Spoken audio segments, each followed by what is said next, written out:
Hi, Jason Linett here, WorkSmartHypnosis.com with a video blog update. Today, all about reframing client outcomes.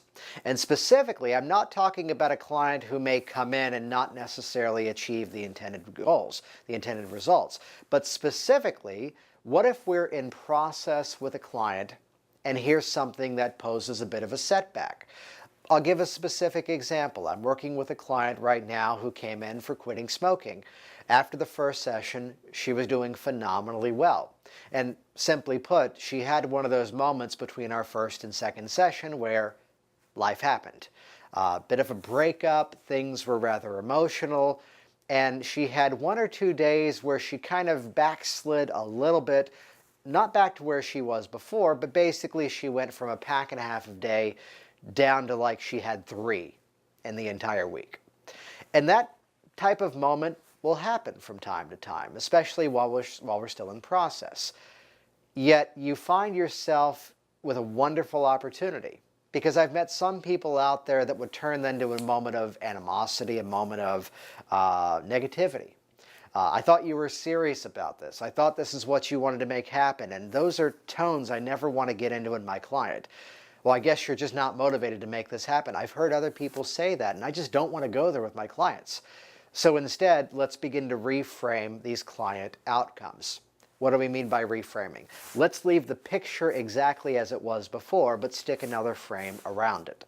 Just another outcome, another possibility. So specifically with her, here's what I told her. I don't mean for this to sound like I'm insensitive. I don't mean for this to sound as a negative. But I'm actually rather glad that you had that type of experience happen while we're still working together. You know, look at it this way.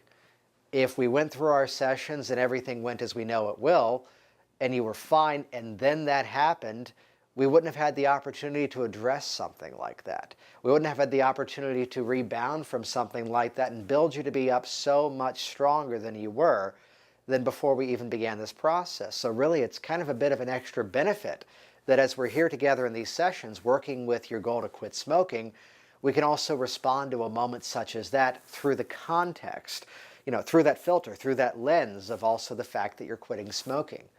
So let me ask you this. Now, of course, I hope the next one you find is the one and you don't have to go through this type of experience ever again. But what about this? What if, worst case, something like that happens again? Wouldn't it be wonderful to go through it and let that breakup be every reason why you just don't have to smoke anymore? Wouldn't it be wonderful if just going through whatever life's events happens, deal with what emerges, go through life, but what if everything that could possibly happen instead now becomes every reason why you just don't have to smoke ever again? It's the nicotine's a stimulant. It makes stress more stressful. It makes anxiety more anxious. So what if instead of making the problem worse, the fact that something needs your attention can now become every reason you can hold on to your goals, hold on to your health, and just feel so much better? Sound good? And kind of perked her back up again.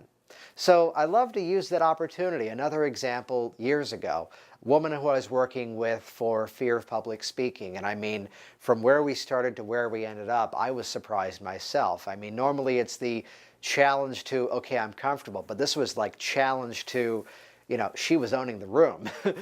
And it's between sessions and life happens. Car accident. The minivan flips a couple of times on the highway. Luckily, everyone in the car perfectly safe.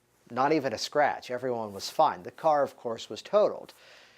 Yet as we were there, it could have been every reason that things backslid. It could have been every reason that things posed that challenge once again. So again, a similar delivery. I'm very sorry to hear of that, and just, thank God everyone was perfectly fine. But look at it this way. We're here together in this session today, and while that's not going to be our focus, you're going to have moments that happen in life. Hopefully nothing as bad as that.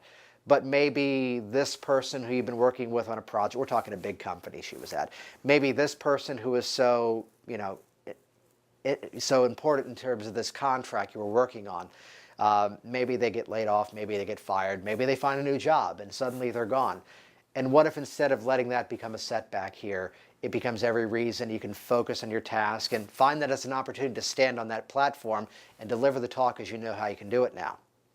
What's basically at play here?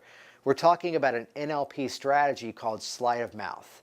How do you take someone's belief structure and ethically and, in my opinion, politely feed it back to them in a way that disrupts and short circuits that belief structure that was there before? Reframing client outcomes, and I'll give you the easiest sleight of mouth pattern. They would typically call it another outcome, and I draw it mathematically. What if negative instead becomes what if positive? What if the fact that this was going on is now every reason you can feel better about yourself?